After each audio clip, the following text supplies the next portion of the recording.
प्राइमोल्टेन। हमार पीरियड्स कब से शुरू हुई? प्राइमोल्टेन का होला। प्राइमोल्टेन गोली में नोरेथिस्टेरोन होखेला, जवन की प्रोजेस्टेरोन नाम के दवाई के समूह में आवेला, जवन की मूल रूप से महिला हार्मोन हा। एकर इस्तेमाल मासिक धर्म के विविध समस्या सब जैसे कि प्रीमेंस्ट्रुअल सिंड्रोम, PMS, दर्द, भारी भा अनियमित पीरियड्स या एंडोमेट्रियोसिस नाव के स्थिति के इलाज में होला। ई गर्भाशय से जुड़ल बीमारी हवे।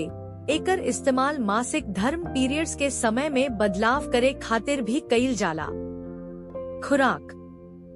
प्राइमोल्टेन गोली एक गोली बराबर 5 mg नोरेथिस्टेरोन के पर्याप्त मात्रा में पानी के संगे मौखिक रूप से निगलल जाला ताकि पेट में जलन न होखे। एकर खुराक हालत के मुताबिक अवूरी डॉक्टर के निर्देश के मुताबिक अलग अलग होखेला। अगर केहू कवनो खुराक भुला जाव त याद जैसे ही ओकरा के लेवे के चाही। अगिला निर्धारित टैबलेट के अपना सामान्य समय पर जारी राखल जाई। भुलाइल खुराक के भरपाई करे खातिर डबल खुराक मत ली।